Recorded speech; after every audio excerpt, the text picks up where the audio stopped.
And we are back. Chris is back here for Here we Skyhawk are. Sports Talk. Yeah. You're back. First of all, your trip, how was it? It was good. I went to Florida. It was warmer. Yeah. I had a big time. It Okay. was nice. All right. I missed everybody, though. Yeah, you did. We had a great show.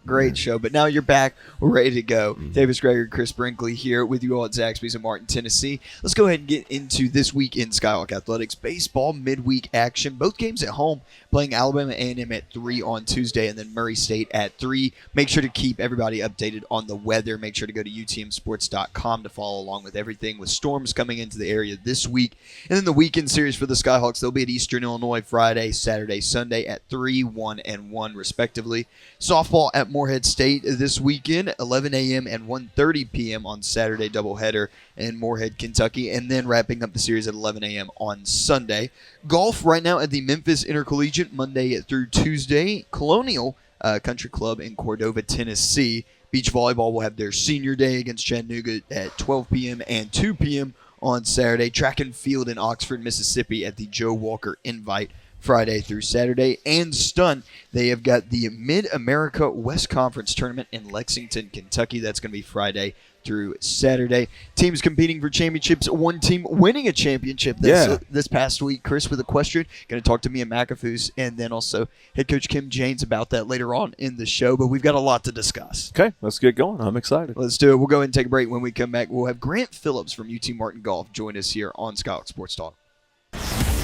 If I quit this season, I still be the greatest. Skyhawk Sports Talk Podcast is brought to you by Weekly Ford Nissan. We're back here at Skyhawk Sports Talk. Davis Gregory with Chris Brinkley. Now joining us from the UT Martin Golf team, we've got Grant Phillips, sophomore from Marietta, Georgia, as our first guest here on the show at Zaxby's. Grant, thanks so much for joining us here today. Yeah, thank you guys. Glad to be here. How was spring break for you? It was good. We most of us on the team stayed around here, and we got to play a few places. We went up to Bowling Green and played a really nice golf course in Old Stone, and then we went down to Memphis and played a couple nice courses. So it was nice to just get out and basically just have a bunch of plays with the team, and no, it was fun. Yeah, very relaxed week. I Yeah. feel like that is such a good thing, though, is to go out and you're competing, but still at the same time, it's a little bit more chill, a little bit more relaxed. Yeah. You're going out, you're doing something you love, but at probably a smaller level of, where you're used to, like, oh, we've got to compete for a championship. And then it's just, oh, we get to go out here and just kind of play golf and just hang out. So that must have been a good time. Yeah, it was great. It was great. When you go to the course for the first time, what are you looking for? Oh, I'm looking for how the holes shape, so kind of just the layout of the golf course. I like looking at greens and how they slope, and kind of how the course shapes my game. I tend to hit a fade, which is kind of move the ball left to right. So some holes are a lot better for that than others. So I kind of just take the course as a whole and kind of try to analyze all that. Do you actually together. study it before you get there? I do, yeah. So Yeah. before every tournament, we actually have these books. They're called Straka books, and they have basically all the information of the course. It can show you the slopes on the greens, which is really cool. And if I can, I'll do as much research as I can. You watch a little drone flyover videos? Yeah. So I'll those go are on cool. YouTube and try to type in the course and Yeah. basically try to soak in as much as I can. So when we get to a practice round, it just makes things a lot easier, and I can kind of just play. You do the same thing if you're playing a course for fun? I wouldn't say that. That's a bit of a stretch. depends but on who Let you're me playing give you an against. example. So like at my level, if you're playing a course for the first time, sometimes you can't see the hole from the tee box. So you're just so you just like, it's over there. And then there's always somebody in the group saying, well, let's drive up there and look. So at my level, you don't drive up there and look. You just hit it and assume. At your level, as good as you are, do you always drive up there just to make sure where you're hitting? If you've never seen the hole and you can't see the hole. Yeah. We basically just do the same, and if we're just playing for fun with the guys, I'll just hit, and I'll probably think what I hit was a good shot, and then I'll get up there and it's not good, and then I'll get pissed off, and then I'm just like everyone else. There it is. It's completely ruined and everything. Yep, like exactly. That. I thought it was on the right side. Now I'm gonna have to work around this. Well, no, work around these every trees. hole almost has a cheat code, and you don't really know it until you play that hole. Oh yeah, for sure. And like you can play a course over and over, and like you get little tidbits of information every time you play it. So there's definitely value, especially when it comes to tournaments, just trying to get as much information, as many practice rounds as you can. In your life, what course have you played the most? Oh, I've got to say my home course back in Marietta, Georgia, Pine Tree Country Club. That's what I grew up playing since I was probably 12. So spent many a summers out there playing 36 holes, basically getting there in the morning and leaving when the sun goes down. So you could play it blindfolded. Oh, for sure. Yeah, for sure. On any day, no matter what the pin location is. It doesn't matter. When did you start playing golf? So I learned the game at a very young age, probably about 5 or 6 years old, but I really didn't take it too seriously. I was one of those kids who played basically every sport growing up, and I didn't take it very seriously until probably my freshman year of high school. I played in a summer tournament, and just played so bad, and I basically realized in playing so bad that that's what I wanted to do, golf. So I went home and quit about 4 sports, and then I went solo with golf since then. So wow. So were you embarrassed or challenged? I think it was more the challenge. I feel like the worse I play, the more it angers me and the more I want to go out there and figure it out again. Yes. Yeah. So I think it all kind of just came together. I think playing so bad surprisingly didn't make me hate golf. It made me want to play it more and get better. Yeah. So I think I just realized that all at the same time, and I was like, I think golf's my thing. Yeah. It is the process, though, of making a mistake and then, oh, wait, no, I got to get back out there and correct that mistake. Yeah. And with your preparation, too, like you were talking about earlier, how much do you prepare for a round? How many hours would you say that you prepare for a round of golf at this level playing collegiately? Yeah, it's a lot. I mean, you have to have so many facets of your game in the right spot before you even get to the tournament. It's really every day. I know Tiger Woods said something about he tries to get 1,000 touches of the ball, whether that's swinging or putting before a tournament. But I really just try to assess where I'm struggling, and I also try to play toward my strength at the same time. So it's a lot. You have to have, your swing has to be in the right place. Your touch and feel around the greens has to be in a good place. And something that a lot of people don't think about is really your mental game's got to be in a good place. You can have really the best technique in the world, but if you're not confident in yourself going into a tournament, it really can be all for nothing. So, have you had to recenter your mental aspect? Oh, for sure. Yeah. Back in high school, I was a bit of a head case, I'm not going to lie. And it's so easy to get frustrated, especially at this level, just because everything's so minuscule. Mm-hmm. And, just kind of being positive on yourself and having a certain pre-shot routine before you even hit the ball is what we call it, and kind of honing that in to where you're really focused one shot at a time, and your focus is where it needs to be and not at places that it kind of wastes your energy in around. So there's definitely a lot of prep work that goes in, and there's some things like over spring break when all the guys were playing together, you can almost treat it like a tournament environment where you try to replicate that kind of area. The mental game is extremely important when it comes to that. Yeah, Coach Swafford's talked about that so many times about you've got to be sharp mentally because you got to be confident in yourself. Yeah, you got to have that. Your confidence level's got to be great. Yours, I would say, it was pretty good here this past win for your first collegiate win. Congratulations on that. Up in Richmond, Kentucky, the Indy at Arlington, 67 round 1, 73 round 2. What was going right for you up there in the Bluegrass State? Yeah, I hadn't played a competitive round in a long time, and I feel like I'd been doing a lot of good prep work behind the scenes in the off season.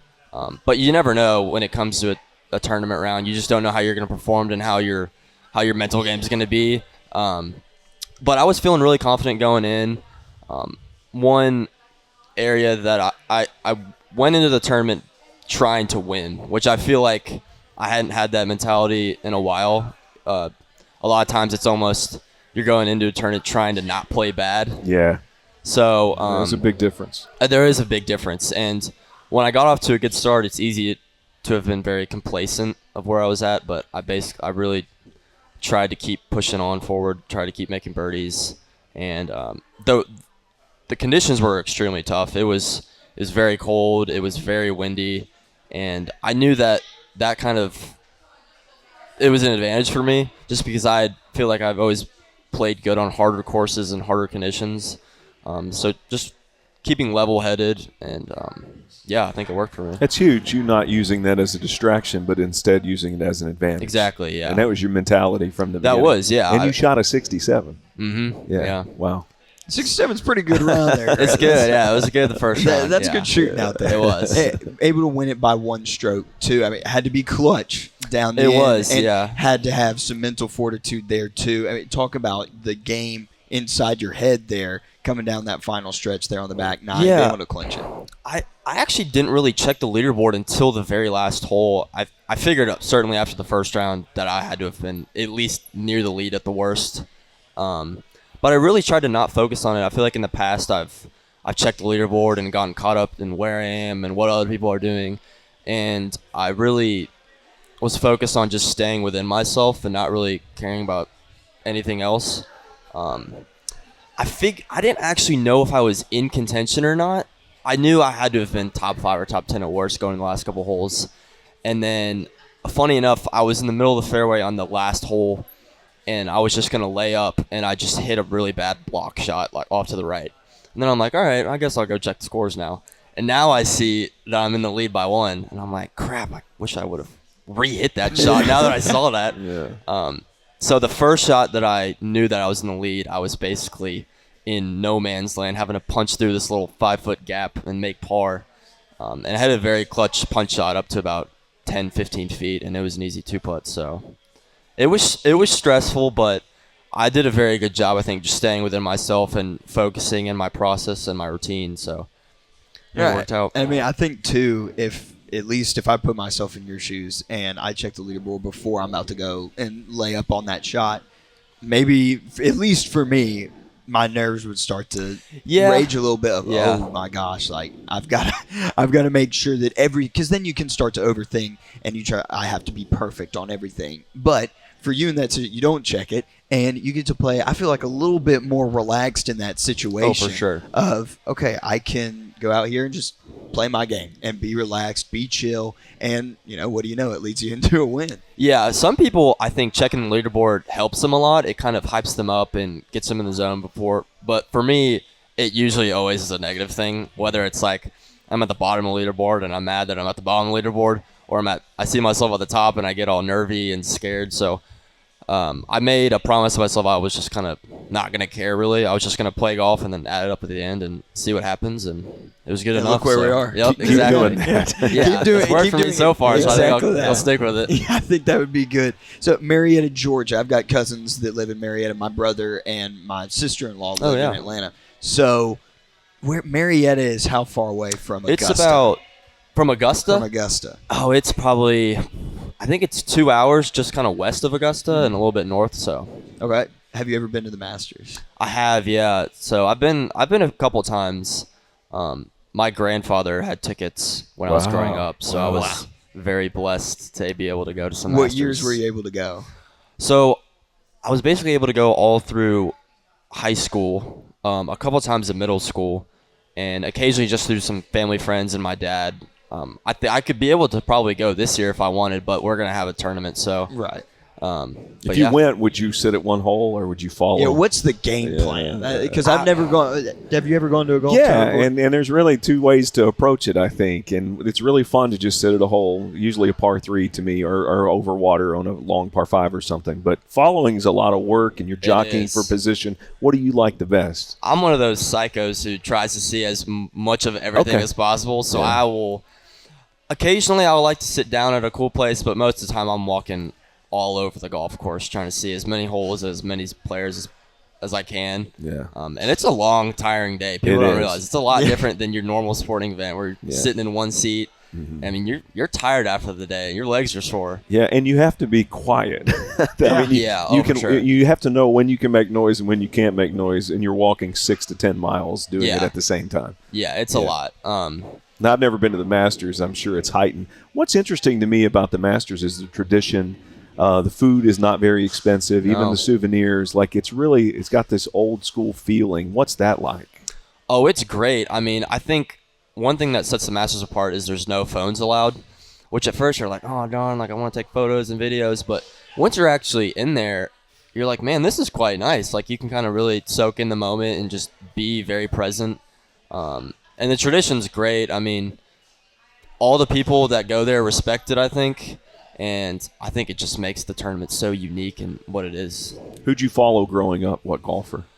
My favorite was Justin Thomas, kind of a younger guy, but if you can see Tiger, I mean, it's different. You got to go see him in person. So that's what everyone says is that you go to a major and you watch Tiger play. It's tough. I mean, there's thousands. You have to get to whatever hole he's going to be at about 5 or 6 holes ahead of when he's going to get there, just because there's so many people following him. But if you can, it's awesome. Yeah. So one of the most interesting things I had on a real course, and he's probably too old for you to remember, but I was walking with John Daly's wife as he played. Mm-hmm. And to walk with she was nervous because, I mean, and he was up and down. He was all over the place as a golfer, but man, could he hit the ball. And he had his moments, but he was wild too. Yeah. Oh yeah. You're talking about professional golf. Favorite or toughest part of your game? Toughest part of a golf game to master? What would you say that is?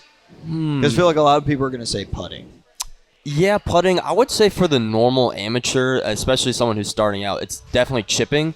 Because I think it's this weird, awkward in between place between putting, because it's a very simple stroke. You can overcomplicate it, but in reality, the actual technique is very simple. And then same with the I don't think most swing. people know the technique. They don't understand the balance part of it, of chipping. Oh, yeah. And it's this weird in-between spot where it's not a full swing, but it's like a little half swing. Mm-hmm. And you have to be very touch-feely with it. And contact can be all over the place. So mastering chipping and the technique and feel, I think it's very, even at our level, it's extremely hard. Yeah. Back to the Masters coming up here in just a few weeks. Who you got? Who's going to win? We're going to get Scotty back to back. It's hard to bet First major Scotty. of the year, so we got to get your opinion on it, yeah? I would love to see Rory win. Yes. I think he's been playing extremely well recently. I always hope he wins every year. Hopefully he does. Maybe it's the year. But that's my pick. Okay. That's my pick. You're going to go Rory. I'm going to go with Rory over Scotty. Rory gets the Grand Slam. Yep. That is the official word from Grant. Well, thank you so much for joining us here today, Grant. Again, congratulations on the victory, and good luck here the rest of the season. Thank you, guys. Appreciate it. We'll go ahead and take a break. Keep it right here, Skyhawk Sports Talk. If I quit this season, I still be the greatest. Skyhawk Sports Talk Podcast is brought to you by Weekly Ford Nissan. We're back here, Skyhawk Sports Talk. Davis Gregory with Chris Brinkley joining us now. The hometown kid, Chris. That's right. We got Garner Anderson from right here in Martin, Tennessee, redshirt sophomore on the UT Martin baseball team. Graduate of Westview High School. G, thanks so much for joining us here today. Thank y'all for having me. It's nice to be here to talk to y'all today. I'm expecting a future Weekly County Hall of Famer. I think so. And I don't put pressure on you, but maybe a UTM Hall of Famer too. Yes, I think that is. But definitely a Weekly County Hall of Sports Hall of Famer. We're talking all-state in baseball. Yeah. All-state football. Yeah. John Hattler always says All-State should have been in basketball. If you ever watched Garner play, it was just, wait, he's on the roster on this, and this. Like, you called his high school game. Which, again, I told you it was his redshirt freshman year, my first year doing SID work with baseball. First time that I saw him since calling his games in high school.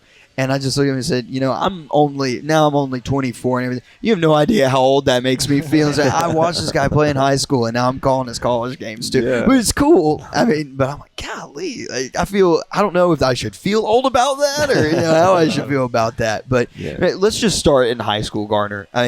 Westview, about 10 minutes down the road, and you had a pretty storied career there at Westview High School. I mean, what was that journey like, being a Charger and all the sports that you played? I mean, I really liked Westview and the culture. I know it's a small school, and you have all these guys come from big schools and a lot of teams, and they play really high-ranked recruits and everything. But I just think the culture we had at Westview was crazy because we come in as freshmen, and none of the sports really have a winning culture. Like, nobody's really winning that many. Basketball won a little bit, but we come in and, we start in football, we start climbing our record up there. And then baseball, we were really good my freshman year. And I just think that we were able to create a winning culture at Westview, and that's what made it really fun to go there. And you have guys like Ty Simpson that want to stay at Westview and keep playing ball at Westview because you got a winning culture and you're around your friends all the time. You just get to have fun and play a lot of sports. That's all we knew. What is a winning culture? What does it take? It just you got to always be there to put the work in, and no matter if coach says this is an optional day, and you still have the whole team show up to an optional workout and stuff like that, and you have even after practice you have guys showing up later that night to the field or to the court to shoot and to get extra throws in, extra swings in and stuff, and just liking to hang out with each other all the time. and being together a lot. I have a question. You are this rare athlete. Like, you're more than a baseball player or a basketball player or a football player. I feel like you could have played soccer, you could play rugby, you could throw darts, whatever. Is there any sport that you struggled at? Is there bowling, anything? I mean, I'm not great at bowling, I'll tell you that. I'll just throw it hard down the lane, but I'm not great at bowling. But that's a good method. Yeah. It's a good plan. I've always tried to learn how to curve it in there, but I still haven't figured that out. I think if you had a month or two, you'd probably be bowling above a 200. Maybe. Yeah. But just being an athlete, what was that like to just naturally walk into any sport and fit in? It was just it's fun, especially having that competitive nature. You always want to be good at everything. Like, it's not, even if you start something you're not good at it, I won't stop playing it until like I have got to where I think I'm pretty okay at it or good at it. Like golf. Yeah. It took me a while to get good at golf, but I stuck with it for a while until I got good at it. So being successful in one sport helps you be successful in another? Yes, sir, it does, because you know what it feels like, and you know the work you got to put in to get there, and you go through that failure sometimes where you put in the work and you think you're good enough, and then you get out there and you're still not good enough, so you got to keep working. It's not like you reset back at ground level. You have all that experience now to continue to get better at whatever you're working to get better. And you've done that in your baseball career. Like, you thought you were good, and then you see another level of competition, and you go, I got to step it up. Yes, sir. What you've done is stepped it up every time. Yes, sir. Yeah. Which is that will to improve. And that's not, I mean, you have God's gift of being an athlete, sir. But also it's hard work and dedication. Yes, sir. Yeah. Which is always, like, got to thank God always, because we wouldn't have these talents to be able to come out here and compete on the baseball field, or even have the days where we can get out on the baseball field. But you always gotta stay in the weight room and stay in the cages, no matter how good you get. Even if you're hitting 400, you can't stop hitting in the cages. You know what I mean? Yeah, that's a commercial right there. Right, it is. But you made a good point, Garner. It's cultivating it. And Chris, it was a great question of you're given that ability. You are given that ability to be a pure athlete. Yeah. Okay, that is just a raw talent. Now it's your job to go out there, and I have to sharpen my skills. I have to get this better. Yeah. I mean, you've done that in pretty much, every golf. Disc golf. You could probably beat Chris in disc golf. I don't know about that. I'm not great at that one either. No, but you could be. But no, that's the part that, we see you make some catch in football when you're in high school. How in the world did he catch that pass? And it's because you've caught that pass 5,000 times when we weren't looking. Yes, sir. Yeah. Yes, sir. Well, what is it? You get praised in public for what you practice in private, and that's pretty much the whole process. Yeah. There is, and I am on your side of this argument. I wouldn't even call it an argument, but it's more so points like, who's the best athlete that's ever come out of Westview High School? People mention your friend Ty. And love Ty. Yeah. Ty's great. Love Coach Simpson. Love them all. But I'm sitting here thinking, Ty didn't play basketball. Ty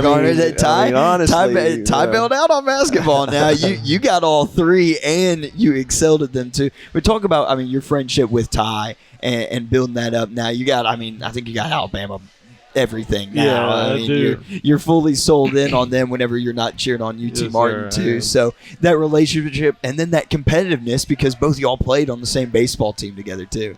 So me and Ty, our friendship goes way back. We've been friends since we were little, since he moved here in kindergarten, and just actually my dad and Miss Julie knew each other. They ran into each other at a gas station one time and just randomly met one time way before me or Ty was ever born. And then Coach Simpson moved here to Martin, and that's how we became really good friends with the Simpson family and stuff. And just me and Ty have always been close, and we were close all the way through, and then we get to high school, and our freshman year, we're basically battling for the catcher spot on the baseball team. He's catching, but I come in and catch sometimes. So it was cool, because Ty was always the best athlete ever, in our class, and everyone. He's good at everything, and so it was just fun to have a battle like that with, especially one of my good friends, and never let it get mad at each other or anything. Just go out there and play baseball, and it makes you just want to be good, makes you want to be better at the game than you usually are, especially when you're battling against somebody at that stature. But, me and Ty, through high school, we just kept getting closer and closer, especially playing football. And then senior year, junior year, we got that connection on the field. Feels like every time he throws it, throws it to me. It's going to be there, you know? It was at that time, y'all's senior year, where if the ball got thrown, you would probably have a good chance. I'd probably say 65% chance. Okay, Garner A is open. B, this ball is going to Garner right now. I mean, that was at the point where if you watched the Westview High School football game in 2021 and before that, it was he knows where he's going to be even before anyone on the field knows where they're going to be. That's key. So I coach Ty in rec league soccer, and he's like 8 years old. And what I know, it's what Gretzky used to always say. They asked, well, how are you the greatest hockey player of all time? And he said, I didn't go to where the puck was. I went to where it was going to be. Mm-hmm. And Ty had that ability at like 8 years old. Like he would go to where everybody else is just in a pack running around at that level. He knew where to go where the soccer ball was going to be. So I realized then this young man's got anticipation and just instinct that I've never seen before. You have the same gift. You put those two things together on a football field, and Ty would throw it, and you go, he's nowhere near the ball. Yeah, and somehow you'd catch it. It is a 20-yard post route that Garner's about to run, and the ball is out in 2 seconds. He just knows exactly how much to put on it. But to be on the same page with somebody from an anticipation standpoint took you to the next level, and you had other teammates that you were all on that same level. Yes, sir. Which that's what made us really good that year is just you could cover 3 of our 4 receivers up, and we still had a great receiver to be open. And he's going to catch it and score a touchdown. We're all on the same page.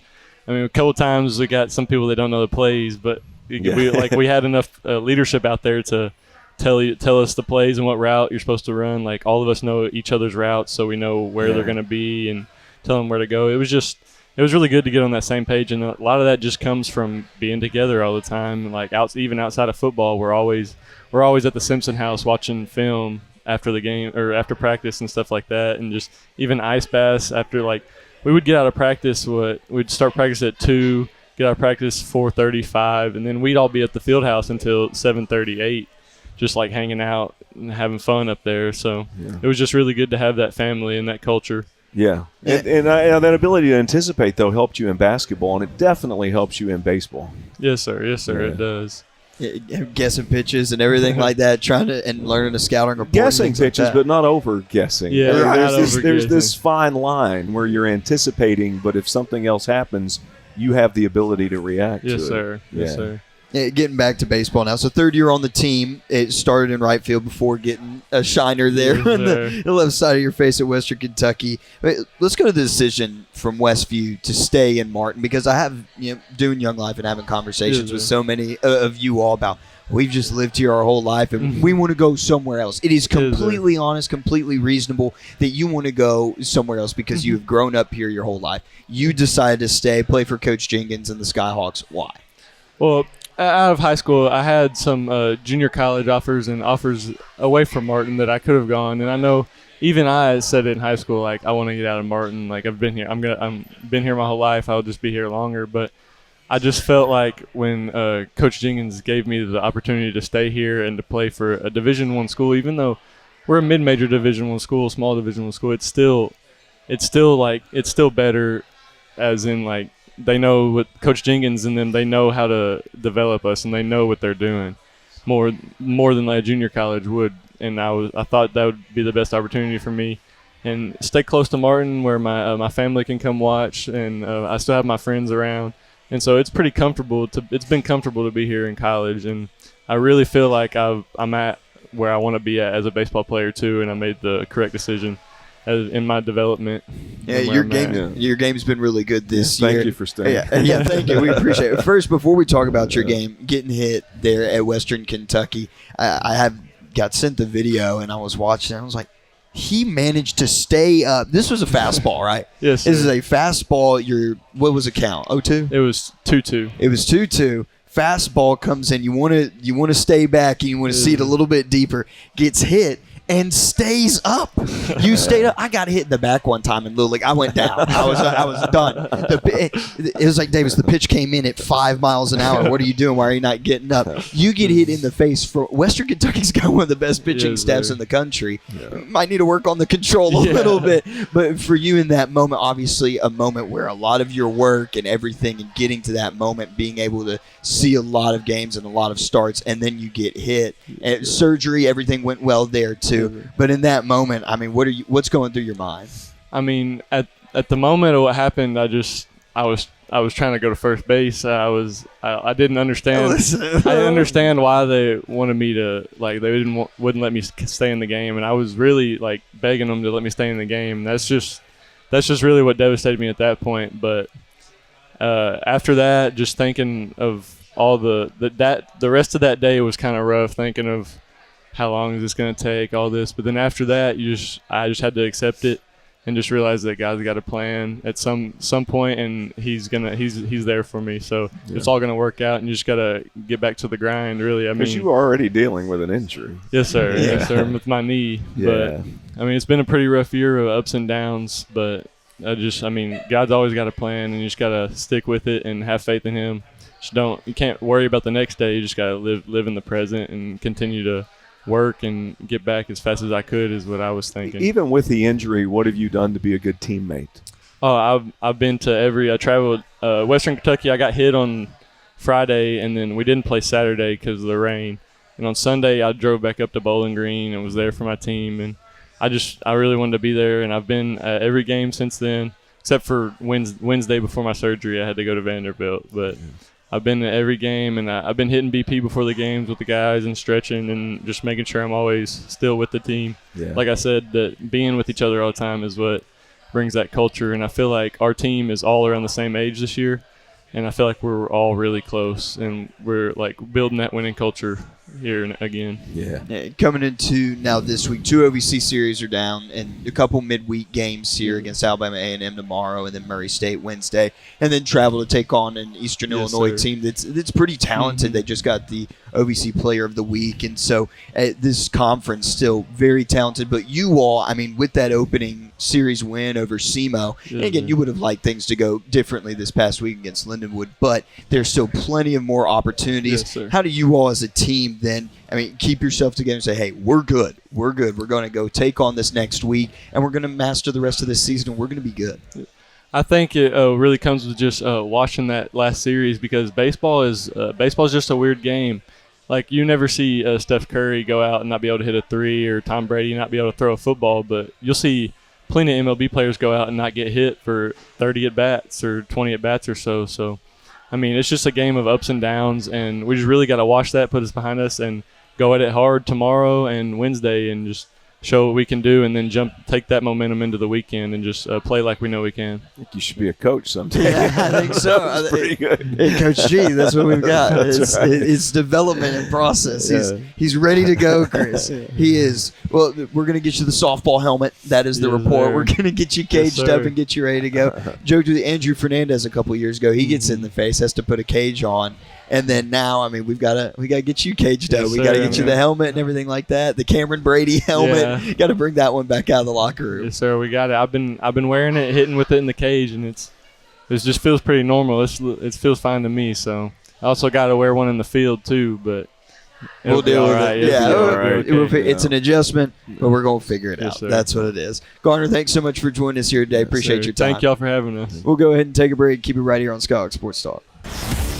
If I quit this season, I still be the greatest. Skyhawk Sports Talk Podcast is brought to you by Weekly Ford Nissan.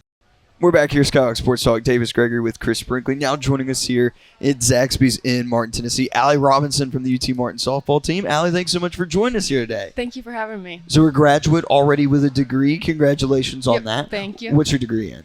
My bachelor degree is in exercise science, and right now I'm getting my master's in the sports coaching and performance. Fantastic. So what do you want to do with that? Coaching. Coaching. Okay. Yeah. Coaching softball. Yeah. Obviously. Preferably at the collegiate level. So D2, D1 would be ideal. Okay. When did you know you wanted to be a coach?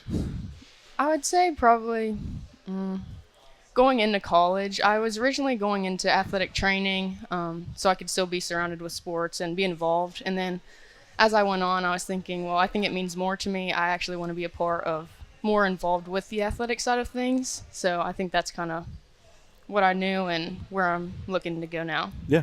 Staying around the sport too. This is a sport too. Every single one has got to have a lot of chemistry. You got to have a lot of team bonding. But I feel like softball, baseball, you've got to have an extreme amount of chemistry and team bonding. I mean, what goes into that, and then building that up as a coach too? Yeah, I mean, I think relationships are a big part of the athletic side of things. So, I mean, player-coach relationships, that's a big part. I think the Farmers do a great job of that. And I kind of look to them in that aspect of things because it makes a big difference when you can go to practice and look forward to it. Like, it's going to be fun, but it's also going to be productive. And knowing, like, you can look to your coach and be able to go to them outside of softball. So knowing your athletes as actual people and not just players. Okay. Talking about Coach Farmer, do you think that you could get a hit off of Coach Farmer in her prime? Do I think I could? She's listening right now. See, in her prime? In her prime. In her prime. I think I need to see some film of Coach Farmer. Okay. Good answer. We were actually Can you get the film?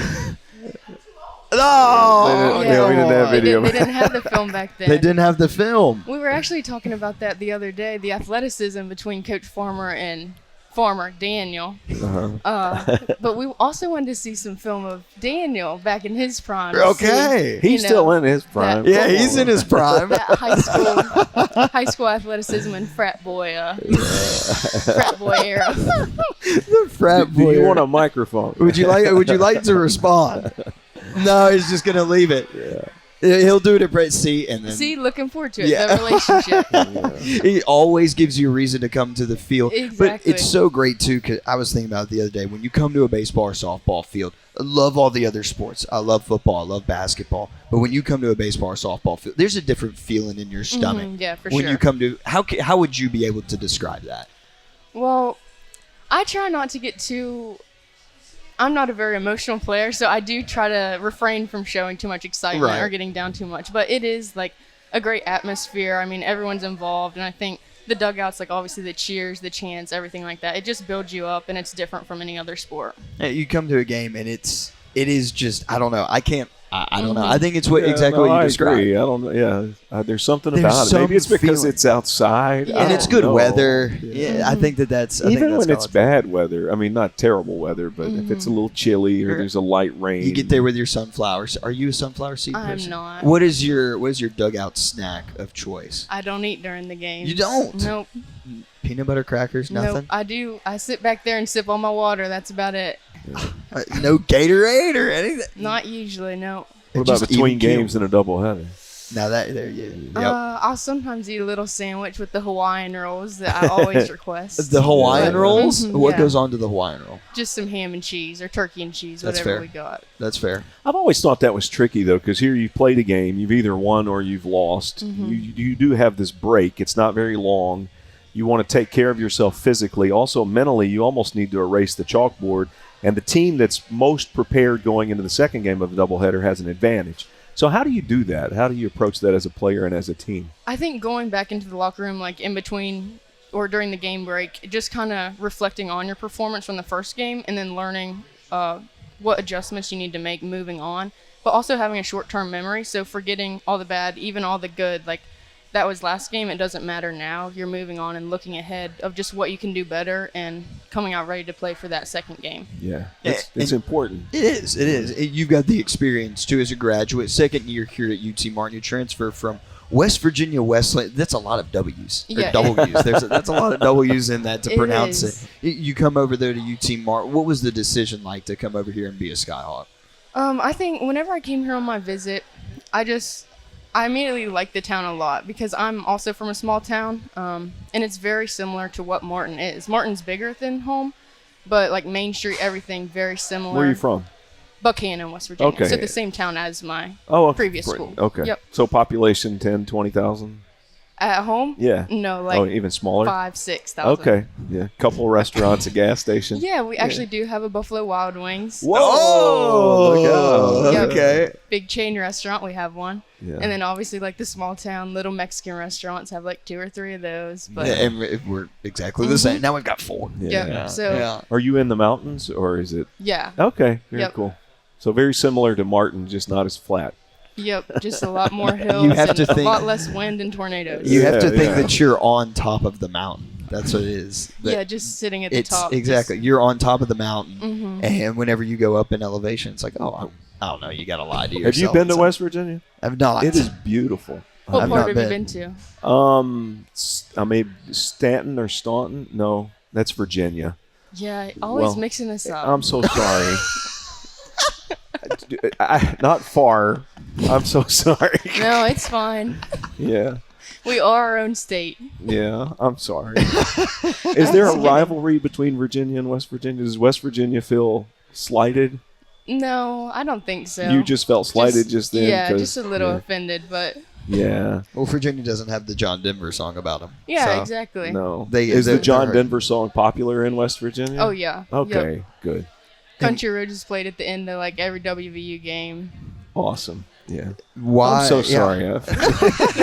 I'm just kidding. I'm trying to come up with town names in West Virginia, and I'm totally so embarrassed that I can't. Yeah, there we go. That's the only one. I know. Huntington, that's where Marshall is. Yeah. Okay. Oh yeah. Actually, I yeah. did. I've been to Huntington. Yeah. Yeah. Okay. Okay, there, you redeemed yourself. I did. How about that? But it's Huntington in beautiful. West But my Virginia. memories were beautiful. That area of the country. No, it is Yeah, really it's pretty just there. absolutely amazing. It- Well, did you growing up? Did you go hiking or anything like that? Are there outdoor activities? I did a lot of stuff outdoors. I didn't really go like actually hiking and stuff, but my house, like we have a lot of woods and property around there, so I was always out doing something. Going out in the is side by zip side. lining popular? There is some zip lining around New River Gorge. I don't know if you know where that is. I'll but- pretend like I do. Okay, yeah. Yes, absolutely. Yeah. I totally know. No, Yeah, but we should go up there sometime. we should. I'm not zip lining, but I'll, Oh no, you're ziplining, dude. Yeah, you are no. 100% ziplining. No. What's your walk-up song? What is my Flashing Lights by Kanye? Why is it Oh. not Country Roads? A little too slow paced for me. There's a big difference between Kanye and John Denver. Kanye and John Denver. Those are two totally different ends of the Yeah. spectrum. We might have to try and get a mashup or something. Kanye, we could AI it. Yeah. Kanye singing Country Roads. Yeah. Take me home. Yeah, and then maybe I can make it my walk up. Yep. No, Yeah. we're on that. We'll have to look into it. We'll I get could to the AI actually system. create a sample. I'll see what I Do can that. Yeah, since I've offended you, I will yeah, do something that's nice. the only way you can make it Because up. I could do a John Denver sample of him just saying West Virginia in a Kanye song. No, I'll do that. Okay. Yeah. Boom. I'm going to hold you to that. No, I'm an audio. I know audio. I can handle. You this. can get that Yeah, done. Yeah. Your Virginia and West Virginia geography is Yeah. is just a little off, but your audio tuning and everything like Yeah, that. I know how to do that. Chris has got you on that brand new walk-up song. It's coming soon. This Okay. is the worst I've ever felt in the podcast. Like I've never wanted to Well, crawl now under you this know. table. Now you know how I feel whenever we get Coach Simpson and Coach McMillan up here, That's and I'm getting right. flamed the whole That's time. right. Let's talk softball. Yes, let's get into a little bit of softball. 5 home runs this year. The OPS is above 1,000 for you, Allie. Swinging the bat very well this season. What's going right at the plate? I think last year I was still kind of getting a feel for the level, and my last year at Wesleyan, I kind of had a down year, so I was just coming in last year trying to figure out my swing, get back to where I had been previously, and then also this year, like just working with the farmers and kind of getting my confidence back up and just knowing how to make the adjustments, what I need to go or what I need to do going forward and how to be successful. That's just really worked for me, and having the relationships with them to be able to talk to them about what I'm feeling and everything like that has really helped me out. Yeah, it's great. Y'all have been on the, I don't know what we call this road trip here, Chris. Whenever we go to basketball games, going to Macomb, Illinois, and then going to Morehead State. Those are two of the longer long road trips. Those are some hauls. Yeah. And y'all have the great joy of, I mean, in softball, it's we're going to one place one time, and then next year it'll be here, and it works out like that. But not this time. You go to Western Illinois and you go to Morehead State. Those are some long bus rides. First, what do you do on those bus rides whenever you've got a lot of time on your hands? I sleep and I eat snacks. Fair. Oh, favorite bus ride snack. Well, I've recently discovered the Nerds Gummy Clusters. Really? Oh, those are. You know They what? are the best. I saw those and I thought that's disgusting. Are you- And then I ate one, and then you're I like, ate "That the is whole not bag. disgusting." Yes, you eat one, and the Yeah. serving. Now the serving size is actually pretty generous. It's like No, 16. it is, yeah. Yeah, but I have like 30 at a They time. make no sense though. They're They should not be that good. I don't They know what. are it is. though. When did you discover those? Was This this past season? weekend. Really? You've been enlightened. I never had a Nerds Gummy Cluster till this past weekend. Yeah, no, These were the original phenomenal ones, or are they the I berry? like the very berry. The very berry. berry, Okay, yeah. I have not had the very berry. Yeah, very Are they fond red of or the berry. blue? They're red. I think they're blue with like a little pink, maybe. Okay. Yeah, no, I think that's the bag I had. So Yeah. the very berry. You ended up eating the whole thing. Yeah, I did. I actually did. And I had to I had made fun of my friend for buying those, and then I had one, and then I like snuck away. I didn't want anybody He to took know. the whole bag away. Yeah, He just yeah, ran away with the whole bag of very No, they're berry. good. Yeah. Don't eat them during the game though. But on a I bus don't. No, ride, yeah, oh, bus ride. Bus ride is where I get into them. That would be the good thing. So, But going to Moorhead, you were closer to home, though. Yeah, so my family's planning on coming to that. That's the closest one for them, actually. So Yeah. it's about, I think, like 3 hours from my hometown. Okay. yeah, so not a bad trip at all. No. Getting back to it, so going to Macomb, and then you go to Moorhead State. Not a lot of favors there. I mean, it's two of the longer road trips, and a big pill to swallow in terms of traveling, and of course going to road games and got to sleep in a different bed and everything like that. But Moorhead State coming up this weekend. What do you all look to do here on the weekend and come away with a series win? I mean, we definitely need to win this series. It's a series that we should win, but I think one thing, we can't overlook our opponent. So obviously right now Moorhead is lower in the rankings, but it's important for us to take everyone very seriously. I think any team can beat anyone at any given time in the season. So just focusing on kind of our strengths and working together as a team to figure out what we need to do in order to be successful and execute in situations is something that we really need to focus on this week throughout practice, and just kind of embracing your role and moving forward to this weekend. That's a future coach. Chris and I will have a strategy. We will eat Rally Nerds Gummy Clusters to bring you all with while some you're rally. listening to Yes. the Kanye. Yeah. While we're with listening to the John Kanye mashup. I'm with John really Denver. going to make that. Yeah, I'm gonna- excited for Are you? it. Okay. That's going to be so good. No, I can do that. That's going to be great. Well, Allie, thank you so much for your time. Hey, good luck this weekend. Good luck the rest of the No, season. thank you so much for Thank having you. me. We'll go ahead and take a break. Keep it right here on Skyhawk Sports Talk. If I quit this season, I still be the greatest. Skyhawk Sports Talk Podcast is brought to you by Weekly Ford Nissan.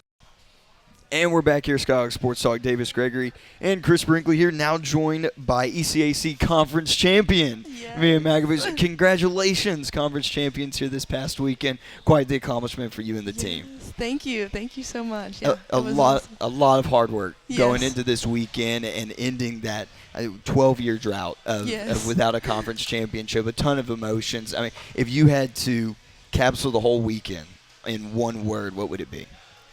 Amazing. Amazing? It was a lot of work, and there were a lot of emotions in it, just because, like you said, it's been a long time coming. And in my time here, we've been runner-up for so many years now that we all wanted it really, really bad.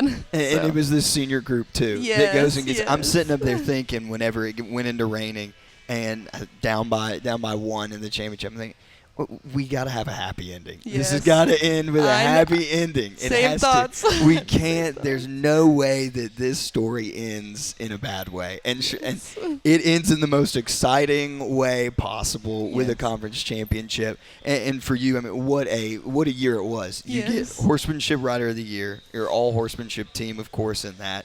Win the championship, and you had a perfect record on the weekend. Like, that is, I mean, you couldn't ask for a better ending. Thank you. couldn't I ask for a better couldn't. I ending. really couldn't. No. Team best 10 wins, and then that 10th comes in the championship on Saturday in horsemanship.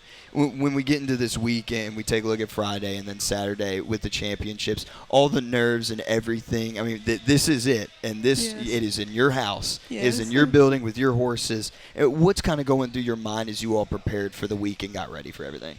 Yeah, I think for me and a lot of us seniors, it was a lot of nerves just because this is the conference championship and this is some of our last times in the ring. So trying to keep that out of my mind until after, and really stay focused the whole weekend was a challenge, but we got it done. Because when you're at home, you have responsibilities. Yes. Yeah. So is that a good thing to distract you, or is it a distraction? I think it's a good thing personally. Everything that we do to prepare the horses and all, it's good for me to, have my mind focused on that. And, the conference championship, you got to treat it like any other meet. You can't change anything or anything like that. So. Yeah. And going back to your senior day, it was, oh, well, we've got the championship, so this isn't really the last time that we're going to compete. Yes. But you were talking, you've got to go in there and, oh, my gosh, this is going to be our last time here. But you have to block it out, and you have to be mentally strong in that. And getting into Friday, I mean, coming down to basically the last point It was there. a fight. Each day was a fight. Every single day. To the end. It was great. It was so, and for anyone that came there, it was their first time watching. They got the show. They did. It was a great time. When you get into your performances and looking at your matchups and everything like that and your events, I mean, how did you then because your event is not the final one. It's not the final one, but still getting in there knowing I have to be clutch. I have to perform well here. How'd you lock it in? I think we had a conversation after Friday because it was so close, and at the reining at the end, there's a lot of pressure on those girls, especially when we go in neck and neck like that. And we were like, every ride all day tomorrow has to be that energy. So that's what, we rode every step of the way together from the morning to the afternoon, and I think that's what made the difference for us. It's not like in baseball where it's, first inning, relax, second, third, fourth, fifth, sixth, seventh, it starts to rise up, eighth, ninth, oh my gosh. But for you all, that's my event, and even though it's not the last one, I gotta go. Yeah. I gotta go. It all matters. Every single ride matters. I know that the reining, you feel all the energy there, but it matters for every single one. So. And you all brought the energy. Yes. To talk about the support from your teammates during that, because it was loud. It was fun to be in that arena because there's a ton of energy. Yes. So with the weather, we did end up being all inside, and sometimes that's a little bit more stressful, but it was perfect because we could have us all in there, and it gets really loud. But the support from my teammates and the way we supported each other, I'm just very proud of. And like I said, Coach McMillan came and talked to us before we started the weekend, and he was like, once you get to conferences, the talent is very comparable, but what separates you is the way you support each other. And I just think that's so true because, the other riders and the other teams have a lot of talent that they brought too, but it came down to support and emotion and heart, and it made all the difference. No, man, I got chills sitting up there. Oh my gosh, this is unbelievable. This is so great. But before this year, 4 straight seasons of being in the championship and being the runner-up, what made this team the one to punch through and to be able to get a championship? We have definitely got a lot of talent, our senior class and our upperclassmen, but we've got quite a few younger girls and underclassmen that have brought a lot of talent too, and are really starting to rise up. So that makes our team special, and just the way we're there for each other and the way we work back in the barn. I mean, we couldn't have done it without each other and all the hard work that we put in with our horses. So I mean, it is a very special team, and the team's different every year, but this one was special. The foundation that gets laid, though, from those teams before that built that up, what can you say about them and the example that they set for you all? Yeah, we actually had a lot of alumni there this weekend, and, I mean, they built me from the ground up, so, and, just all the messages from our alumni and, some of my best friends that have graduated. It means a lot because they're right there with us too, because we're from all over the country, but they're there with us even if they're not. So yeah, it's very special. And being here from Alton, Illinois. Yes. Alton. I got close. Yeah. Coming from Alton, Illinois, but there's so many people from everywhere, from Florida, from North Carolina, but still all these personalities, everything comes together, and you all have all of this chemistry and everything. How do you all build that up then throughout the season and keep it going too? Because there are ups and downs in every single sport and every single season. How do you all stay consistent in that? Oh, for sure. I think it comes down to you're not gonna like everyone, but you have to love everyone. Right. So, because it's a family. It's like any other family with family dynamic and family drama, but we love each other. And at the end of the day, when it comes down to we got to do what we got to do, we've all got each other's backs like family. So, I mean, that's a huge part of it, I think. The team aspect and being a team, and like Coach McMillan talked to you all about that. You got to be a team. Yeah. You got to be connected and be together and be self. What were the 3 words? I saw Aubrey Malone post about it. What were the 3 words that you came up with that I believe defined a team is what he was asking for? They were supportive, selfless, and hardworking. Good. Yeah. Another thing that he did, he was like, okay, everybody play your favorite song. So there's 40 phones playing a different song. And he's like, okay, stop. And he's like, you got to choose one. Not everyone's going to like the same song, but in order to get this done and to get this championship, you all have to beat to the same drum and sing the same song all day together. So that's what we did. Was there a song? Did you was do that there metaphorically or did metaphorically, but still, yeah. I thought there was going to be one song that was going to be the one that was going to be like, that's what we won the championship with. It was going to be that's just... a great I mean, I would say Dixieland Delight. Okay, yes. Yeah. Good. Yeah. Good song. Great song. What was your favorite song you played on your phone? My favorite song? I don't even remember. Yeah. I just pressed a random one. I don't have a favorite song. I have like 100 favorite songs. Okay, that one right there. And then I think it was I don't remember actually. No, I really don't remember. No, that's fine. I bet that was crazy. Maybe I'll think about hearing it everybody's later. song playing at the same time. I don't know. My head would have probably. I was like, "What is this? Why are we playing 40 different songs right now?" Coach, what is that? First of all of our hearing is going to go out. "Murder on the Dance Floor." That was your song? Yeah. Oh wow! It's "Murder on the Dance Floor." Who sings that? I know that song. I don't know who sings it, but I do know that. I've heard it before, but that was just the pick. That was just the number one pick to roll with. Yeah. And, it was. And I'm gonna ask Coach about this later, but for you and just the whole team in general, I mean, you all go out and all the community service, all the hours in that, going to other teams' events. I mean, if you go to any event, there are 2 teams that you're going to see there all the time. You see track and field and you see equestrian at every single meet.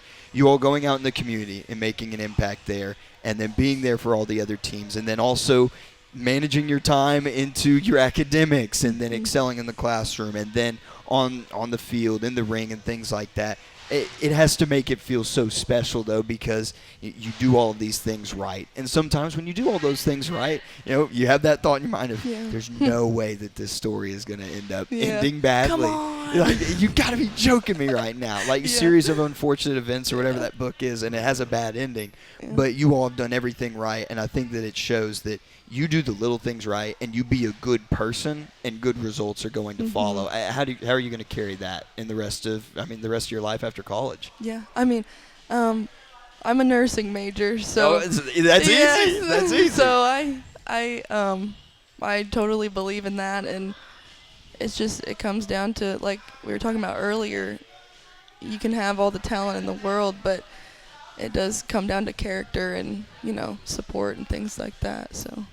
And it worked out at the end of the day. Hey, it did. And it's tough to be in that position and not know the outcome, but it's already played out. So what's gonna happen's gonna happen. We just gotta try our hearts out. You just gotta roll with it. Trust your preparation and everything that has led you into that moment. We've done everything we can, and it worked out. We just gotta do it. So there you go. I mean, now you're getting a championship ring. Yes. Have you all already turned in your ring size and everything like that? We're working on it. We're working on it? Yeah. Okay, all right. Yeah. Are the seniors a part of the design process? That's. Oh my goodness. Coach! Will be. Yeah, I thought you all would be on. We're still on cloud 9.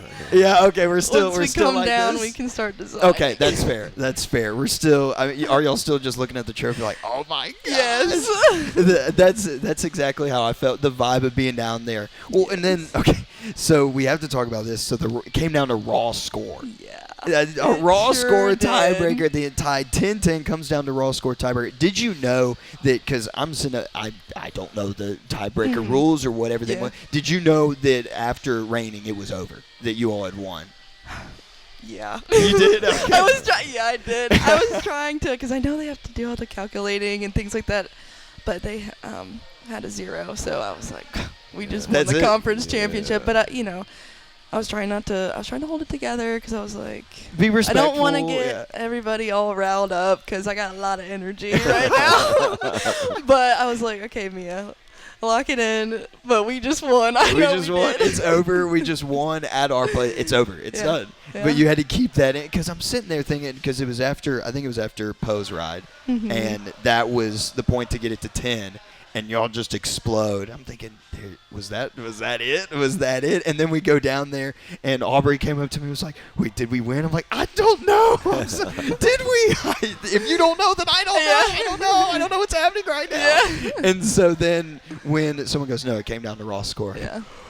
Okay. All right, we're good. We're good. But I don't know. I wanted to, Yeah. jump up and down or run around the place. I think just because being a senior and I've seen it so many times and Right. other meets, Yes. coming down to raw score and You just if don't- you've got a 0 99% of the time. You're going to end up winning it Yeah. all. You're going to Yeah. end up winning it all. But congratulations to you Thank all, man. you so winning it much. all. First, plans after graduation. What have you got?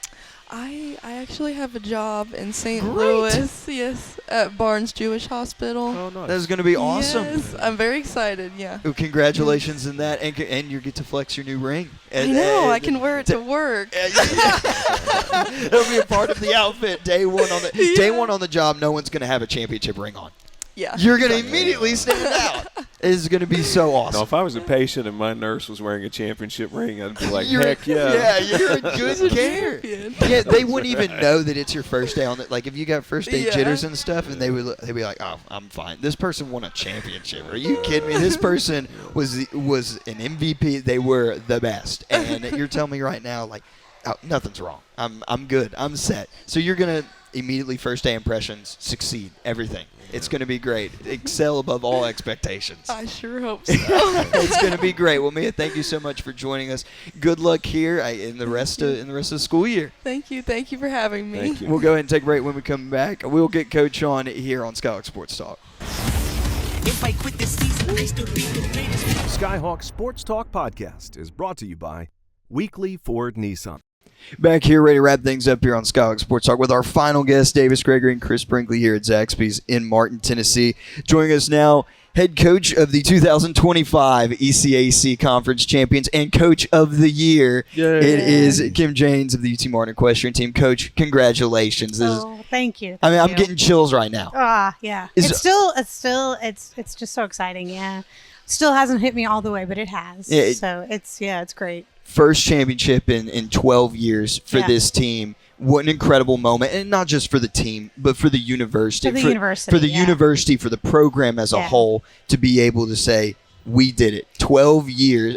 12 years ago, did you think that this I would wasn't happen? here 12 years ago, so I've only Really? been here Okay. 10 years. So, and then in that time, we lost our team and we came back and we came up with a new model, and we're very different from everybody else in the way that we run in our pay-to-play model. And to come from 17 down to 17 student athletes when my second year here to where we are now and win the tournament, it's for everybody. It's for the legacy of who we are. And so that's the big piece, is what we're proving that this program has. And Yeah, so, and I've always it's just said a big, all the former athletes that were there, I mean, they were the stepping stones to Oh, get. absolutely. Yeah. I mean, and it was a gradual process. And at times Absolutely. it was a difficult process. Absolutely. It was also a rewarding process, but it all paid off. Yeah, and they all, I've heard from most of them, over the years, that just really poured into the program and are so thrilled to see the success that we're receiving. So that's Yeah. awesome, yeah. You hear it all the time of, it's going to be worth the wait. You're Yeah. waiting, and patience does pay off. Yeah. Did patience pay off?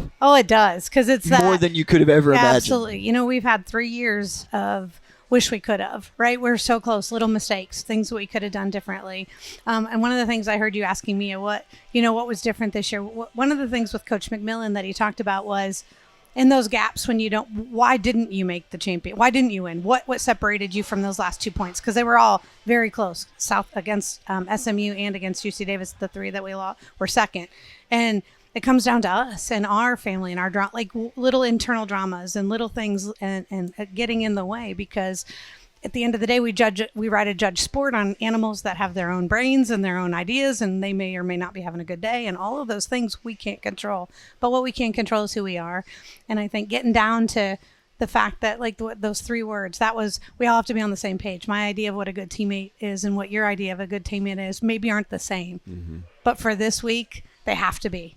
And we have to be all in on those same 3 goals. And that's when we came down with those 3 words. That's where those words came from, was all those songs. We're going to focus in on one. We're going to focus in on the 3 things that we can control. We're going to be hardworking. We're going to be the hardest workers in the room. That's who we are. That's kind of our MO. And we've had that. But then we're going to be selfless in that journey and take care of each other and put each other first and making sure everybody is where they need to be and just being accountable. We talked about when we almost didn't make it into the final round was what everybody can be better.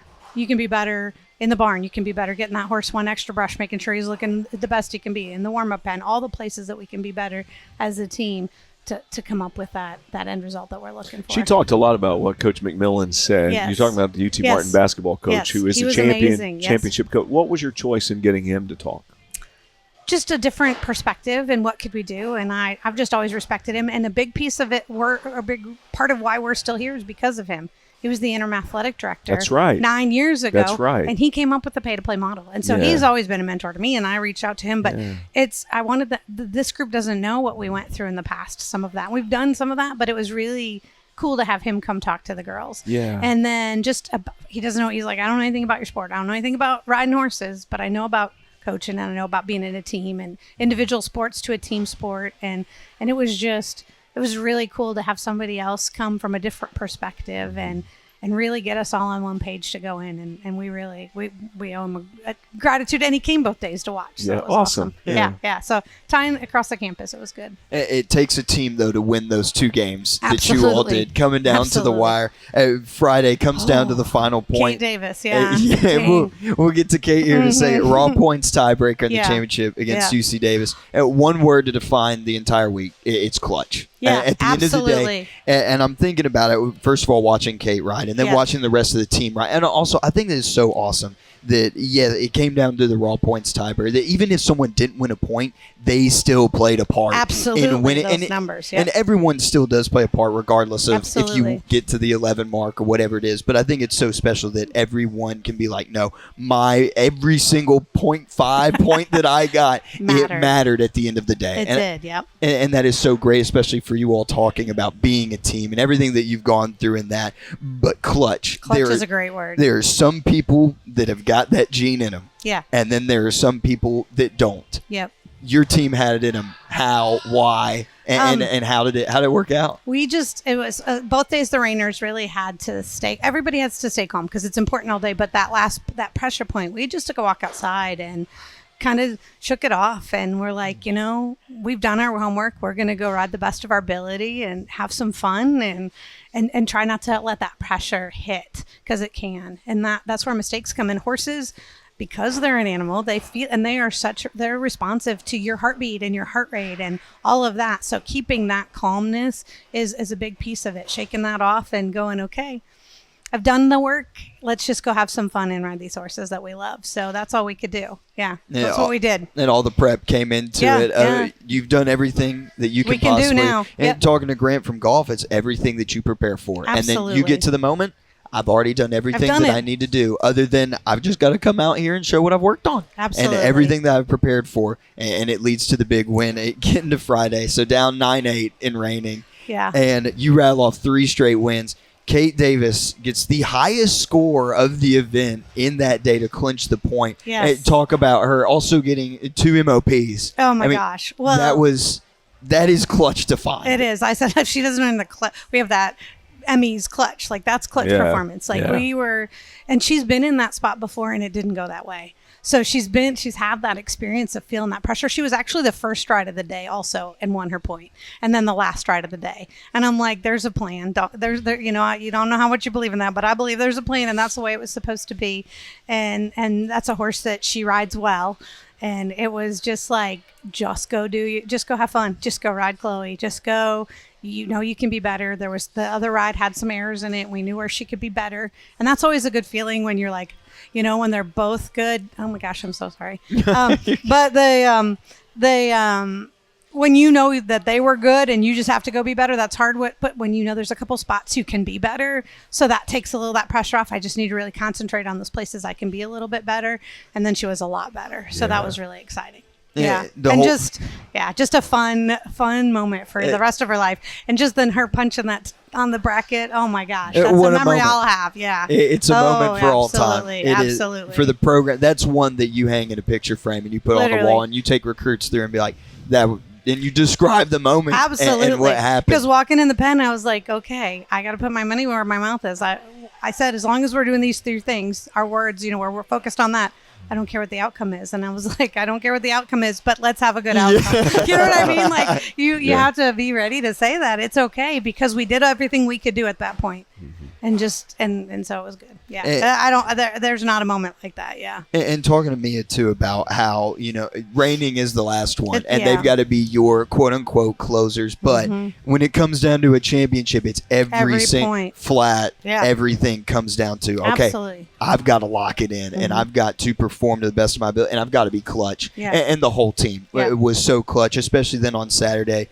8-7 going into reigning, and then clinched on the raw points tie. So did you know with Mia that was the? We did. We knew. We really. I mean, can do the math after the last reigning point that tied it. That kid went off pattern, and it was a 0. And so there's 100 points right there. There's 670. So that really, without doing the math, we knew because she had a 0. So when you have a raw 0 in that raw score, you're going to, you know what I mean? It's not going to be 2 or 3 points at that point. It's pretty much over. It's pretty much over. Like we knew, but we had to see the numbers. But like when that went in, we knew. So it was good. Did you have to keep yourself composed? We did. I actually had to calm the girls down because it was wild, and we still had a horse that had to go in, and it was UC Davis. So it's like be respectful, let her get in the pen. Yes. And the girl had a great ride, and we don't know, even though we know, but we knew. Yeah, we knew at 9 that we were in the 9th ride after that ride on Shiner. It was still very dramatic. It was so very dramatic. My heart rate was through the roof. I'm sitting there. Wait. They're not very excited, but we're also not excited. What just happened? Right. No. You all did a very good job of keeping emotions in check. Yeah, and it was respectful. You got to be respectful. You got to be good sports, right? Like, and that girl needed to ride one of our horses and respectfully, and so we did keep it together. We had to have we had to have a check for a second because there was a pretty good celebration about to blast. And we'll get to I was about to say here in a second, but talking about some of these awards. After the tournament gets over, Kate Mills in fences. Yes. She gets MOP for the entire tournament. And then Ava Newsom in horsemanship getting MOP for the entire tournament. Kate Davis, all-tournament team, horsemanship reigning. And then Logan Podvinsky in the all-tournament team as well. Talk about their performances. I mean, them coming out and then getting that recognition afterwards. Well, we talked about Kate. She was amazing. So, like, if she needed to be on both because she won both her points. Logan is always an anchor for us, man. She is just a rock on our reigning squad. She is the epitome of shake it off and go show it, and just as a classy showwoman, like can show above, just fancy in the pen, and so she did a great job. Kate Mills rocked it. They loved her both days, and she was just had a great solid, amazing performances, and the judges really liked her. Ava was amazing. She's had a little bit of a rougher year. She had to learn to overcome her anxiety in the pen. So she came out for a little while and came back in, and what was really fun was that's what we knew was in there, and she showed out, and it was a great ride, and it was a lot of fun because the older girls have really poured into her, and it's just that mental side of it, and it all came together, and then she got the Elite Equestrian Award, which means the highest GPA of anybody in the championship. She's got a 4.0 and is in the scholars program on top of it. So that was a big fun day. So lots of great performances all the way around. The weight and everything, it was all worth it. At the end of the day. Yeah. The celebration, you get doused with the Gatorade bucket. The seniors come and get you. Oh, they did. Did you know that was coming? I had an inclination. Yes, they told me I should probably bring some clothes earlier in the week. Oh, I should probably. They were preparing, so Was it cold? It was ice water. A full Gatorade tub of it. Yeah, it was very cold, but it was a little bit warm, so it was kind of comfortable. It was okay. It sat there for the majority of the day. Yeah, it was good. It simmered down. They got me good. Oh my gosh, they got me good. If you go look at the pictures afterwards, it was. And you tried to escape. Yeah, I did. But at the end of the day, they got up to you. There was no escaping it at the end of the day. It was fun. That's always a good moment. That's a great memory for me. Well, those girls, yeah. If you have to look at this entire week, ask me this and this whole weekend and being able to get this championship, what's one word that you would describe this entire week? it's golly, there's just not. I mean, she said amazing. I think that's great. But for me, it's the girls were so undeniable, and that's unforgettable, amazing. All of those words go together for me, and just amazing is a great one. Yeah. Also, I want to say I got the chance to be a part of your banquet. Yes, and, which was amazing. You did a fantastic job. Thank you. But to see all the teams here from all over the United States, on behalf of UT Martin, just how you represent UT Martin all over the United States. I think we forget because we're not always with you when you travel. Right. But at the same time, this community of this conference and seeing all the other teams and the coaches and your relationship with them, and how all the girls played trivia on the same teams, even though they were from different teams. Yeah. And even the commissioner complimenting the unity and the respect for the sport. It just made me have a higher level of respect for what you do and what these student athletes have done. Thank you. Yeah. It's amazing. Again, it's the love of the horse is kind of the root of it all, which is cool. So at the end of the day, we all love these amazing, cool creatures that we get to perform on. You know, our basketball has a heart, and that's what's a really cool piece. And so that connects us all no matter what. Yeah. And that unity for the love and compassion for our horses. So I think that's where we can let that competitiveness down, even though they were still competing over there. And you had a lot of responsibilities hosting, which it was great to host, but you and the parents. Yes, our parents were amazing. I said it takes a village, and we have the best one. I mean, the parents were, early in the year, we had several meetings. What can we do? How can we help? Because our girls do everything. They clean the stalls. They water the horse. I mean, like they take care of the horses. And we had a big group of parents helping in the barn. They were setting up. They did the silent auction. They had a hospitality tent, and all the parents were having a good time together. Again, crossing over for that love and just all the little things. And then the banquet and the parents, organized a lot of that. And it took hundreds of people. Yeah. We were supposed to, that room was 290 and we had 330 in there. It was a little tight, but we couldn't turn people away. No. So that's like 150 more than have come into pass. That's a good problem to have. It's a good problem to have. The support for the sport is where we're at, because it's a big piece of who we are.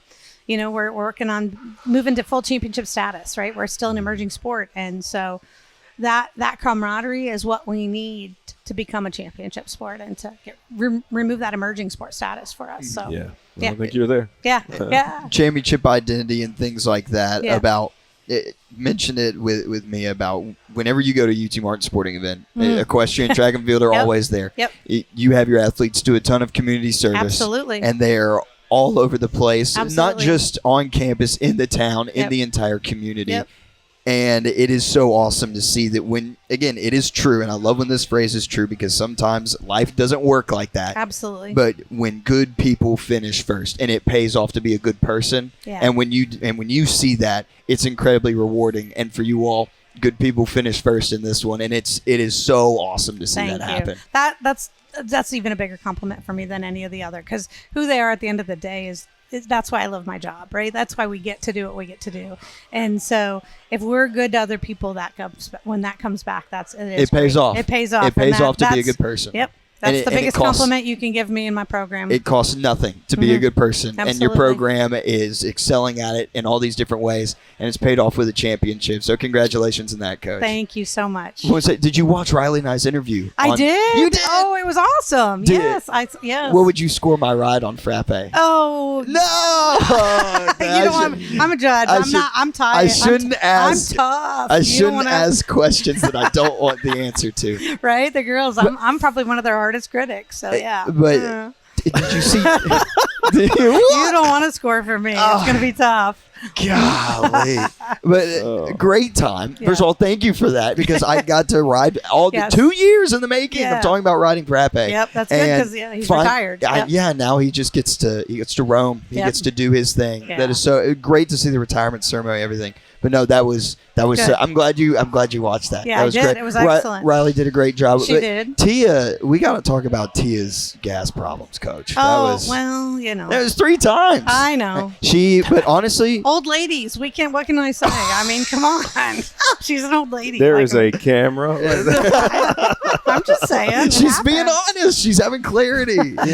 She's being real. Yeah. But no, it was great. It was so awesome. Great. Glad you watched that, and Man, great time. Always with your program each and every year. Thanks. Good luck in the future, Coach. Thanks. Can go celebrate this champ. We're going to the whole absolutely. week. That's The whole right. week. Oh Whole yeah, month. we got a big gala coming. We're going to do a lot of fun things to celebrate. Yeah. This is going to be Our great. alumni gala is going to be a party this year. Fantastic. Senior and alumni gala. Yep, awesome. Coach, congratulations on the championship, Coach of the Year, everything for your group, and Thank you. good luck here the rest of the way. Appreciate you. Thank you. And we will go and take a break. Keep it right here, Skyhawk Sports Talk. If I quit this season, I still be the greatest. Skyhawk Sports Talk Podcast is brought to you by Weekly Ford Nissan. That'll do it for yet another episode of Skyhawk Sports Talk. Hard to believe that, Chris, our next episode will be in April. Oh, that's right. Are you kidding me? Yeah, is that April Fool's? No, it's not April Fool's. April Fool's is it's Tuesday. Yeah. Tuesday. But we will be back here, Zaxby's in Martin, Tennessee. Next Monday, make sure to come out and join us. A lot of things happening this week. Make sure to congratulate if you see any of our equestrian team out there on their great championship victory and representing our state, our community, and this university so great. They do a fantastic job of that, coach and everyone in that program. And then baseball, 2 home games this week. Yep. Softball on the road, follow them. Track and field, stunt in their conference championships. Wish them the best of luck. Again, spring sports, full swing. We are everyone's in mid-season form right now. Spring has sprung. Spring has sprung. The pollen is out. Everyone's eyes are itchy. Everyone's nose is running. Chris, we got to take our allergy medicine, get your Claritin in you, and make sure to get to UTMsports.com for all the updates. Yeah, follow us on social media, too. And be sure to join us on Zaxby's Mondays for the big podcast. Yes, it is always a fun time. Make sure to come out, have great times, have great laughs, and great food here at Zaxby's as well. Well, for Chris Brinkley, myself, Davis Gregory, for all of our wonderful guests who have joined us here today, we sign off. We say God bless here from Martin, Tennessee. If I quit this season, I still be the greatest. Skyhawk Sports Talk Podcast is brought to you by Weekly Ford Nissan.